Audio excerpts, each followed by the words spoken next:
ada Nopel Pamukmin, ada juga Padli Song yang kadang-kadang membela mereka. Dianggap bahwa Densus 88 ini tidak mengedepankan hak asasi manusia di dalam bertindak. Nah, inilah yang selalu kita diskusikan selama ini, bahwa masih banyak orang-orang memang di negara ini yang sepertinya memiliki agenda lain yang kemudian dibaluri dengan seolah-olah berpihak terhadap kemanusiaan. Makanya rata-rata yang menjadi peluncur di lapangan itu adalah mereka yang memang secara pendidikan di bawah rata-rata dan begitu juga ekonomi di bawah rata-rata. Nah, mana berani misalnya ustaz-ustaz yang selalu menyerukan jihad, selalu menyerukan bagaimana membela Islam ini, berani meledakkan dirinya? Kan tidak ada yang berani. Atau setidaknya misalnya keluarganya yang dia suruh, kalau itu hal yang benar. Tetapi karena ini hal yang keliru, maka otomatis dia akan mencari tumbal-tumbal di mana yang dia sasar itu adalah orang-orang yang memang memiliki dasar pengetahuan yang lemah dan dasar ekonomi yang juga kurang. Itulah yang gampang didoktrin. Yang waras tidak boleh mengalah terhadap mereka para pencoleng-pencoleng agama yang menjadikan agama sebagai alat politik.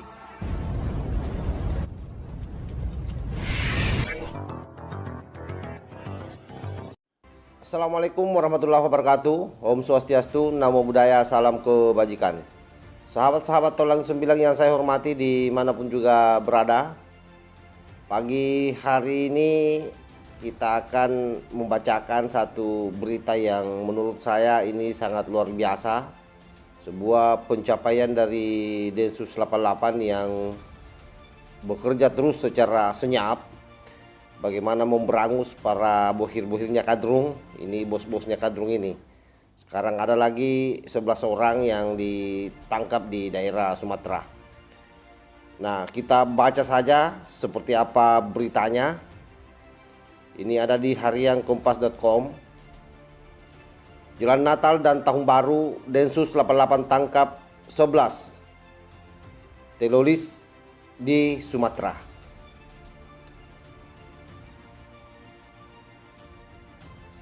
Jakarta, kompas.com. Data semen khusus Densus 88 anti teror Polri mengamankan total 11 terduga. Ini terduga. Komandan dari Kadrun, kita sebut saja Komandan Kadrun ya, karena ini aslinya Kadrun ini, di wilayah Pulau Sumatera. Kepala Divisi Humas Polri Irjen Dedi Prasetyo menyampaikan bahwa penangkapan itu dilakukan sebelum pelaksanaan Operasi Lilin 2002 yang digelar 22 Desember 2022 sampai dengan 2 Januari 2023. Densus 88 melaksanakan kegiatan operasi preventif strike di wilayah Sumatera dan berhasil mengamankan 11 pelaku komandan Kadrun, kata Dedi di Mabes Polri, Jakarta, Senin 19 bulan 12 2022. Berarti ini kemarin ini. Jadi memang inilah yang kita harapkan, bagaimana ada upaya yang serius yang dilakukan oleh pihak kepolisian secara terus-menerus. Dan alhamdulillah saya kira memang Densus 88 ini bekerja terus dalam senyap, bagaimana mengkerangkeng seluruh yang terlibat di dalam kegiatan-kegiatan yang mengarah pada tindakan makar, apalagi yang namanya tindakan teroris. Dia menambahkan bahwa para terduga teroris itu ditangkap dalam operasi preventive strike. Kendati begitu, Dedi belum memberikan rincian soal identitas dan jaringan terduga teroris tersebut.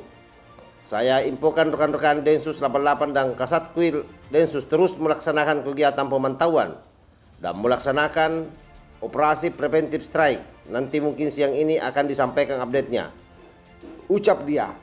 Dalam kesempatan ini, Dedi meminta masyarakat tetap tenang, Ia memastikan Polri akan secara optimal mengamankan situasi di masyarakat menjelang perayaan Natal 2022, tahun baru 2023. Saya kira memang ini sangat rawan, apalagi sudah ada komunitas masyarakat yang mencoba menolak pelaksanaan perayaan Natal.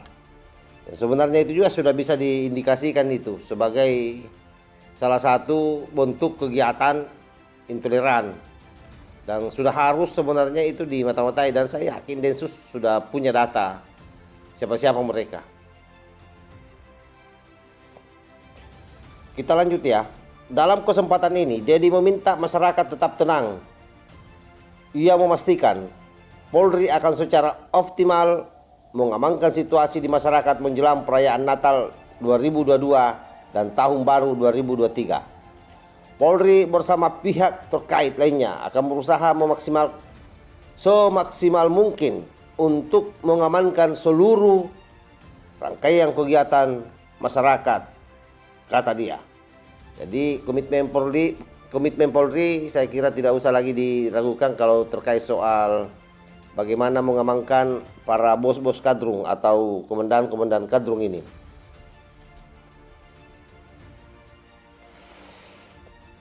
Sebelumnya, Densus 88 menangkap Ono di sebuah bengkel di Kelurahan Bandarsono, Kota Tebing Tinggi, Sumatera Utara pada Jumat 16 bulan 12 tahun 2022. Jadi pada hari Jumat itu sudah ada penangkapan sebenarnya. Benar, penyidik sedang bekerja secara intensif, ujar Kabak Bantuan Operasi Densus 88 Kombes Aswin Siregar saat dimintai konfirmasi Sabtu 17 bulan 12 2022. Polisi menyatakan bahwa dia menyita pedang, ada busur, hingga anak panah dari Ono. Aswin menjelaskan penyitaan itu dilakukan saat Densus 88 menggeledah rumah Ono. Nah, itu beritanya dari kompas.com. Nah, yang menarik adalah bahwa dikala Densus 88 masih ada beberapa orang yang selalu mempertanyakan kinerjanya, dianggap bahwa Densus 88 ini adalah musing katanya, seperti yang pernah disampaikan oleh Nopel Bamukmin, musing untuk memberangus orang-orang yang berjuang di jalan Allah menurut Nopel Bamukmin waktu itu ya. Ada Nopel Bamukmin, ada juga Padli Song yang kadang-kadang membela mereka. Dianggap bahwa Densus 88 ini tidak mengedepankan hak asasi manusia di dalam bertindak.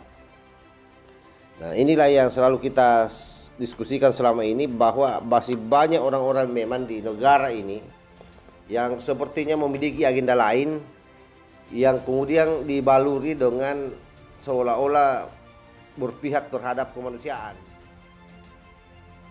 Tetapi apapun itu, kita terus support Densus 88 untuk melaksanakan tugasnya, dan berharap ke depan dengan adanya penangkapan yang dilakukan ini, orang yang baru melakukan rencana supaya berpikir ulang. Karena apapun itu, biar bagaimanapun juga, menjaga negara kesatuan Republik Indonesia dari para kadrung-kadrung adalah merupakan tanggung jawab kita bersama. Oleh karena itu, semua pihak tentu diharapkan maju ke depan untuk memberikan semacam langkah-langkah preventif, terutama dalam lingkup keluarga, lingkup tetangga di mana kita berada, agar senantiasa ajaran-ajaran Islam rahmatan lil alamin itu bisa kemudian dijadikan diskusi, terutama dalam konteks hari ini. Jadi konteks moderasi, pengetahuan moderasi beragama, saya kira memang ini menjadi salah satu solusi yang harus dikuatkan secara terus-menerus. Sebab apa? Ada banyak memang orang yang terpapar yang awalnya hanya iseng-iseng saja belajar, lalu kemudian mungkin karena terlalu banyak masalahnya, lalu ada yang menawari bahwa masalahmu itu bisa selesai dan kau bisa masuk surga kalau melakukan ini.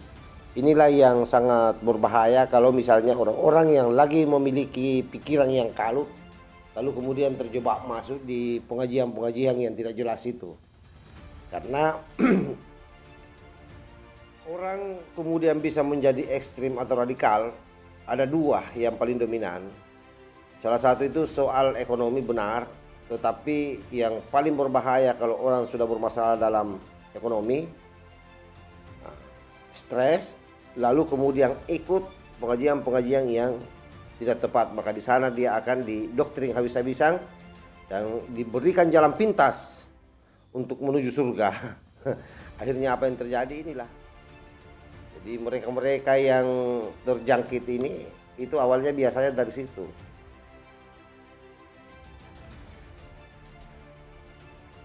Makanya rata-rata yang menjadi peluncur di lapangan itu adalah mereka yang memang secara pendidikan di bawah rata-rata dan begitu juga ekonomi di bawah rata-rata. Nah, mana berani misalnya ustaz-ustaz yang selalu menyerukan jihad, selalu menyerukan bagaimana membela Islam ini, berani meledakkan dirinya. Kan tidak ada yang berani. Atau setidaknya misalnya keluarganya yang dia suruh kalau itu hal yang benar.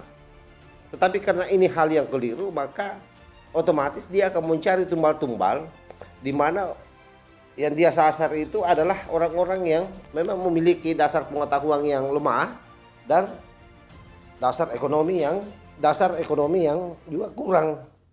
Nah, itulah yang gampang didoktrin. Saya kira itu yang saya sampaikan pada pagi hari ini. Wallahul muwaffiq ila aqwamit thariq. Wassalamualaikum warahmatullahi wabarakatuh. NKRI harga mati. Salam Nusantara.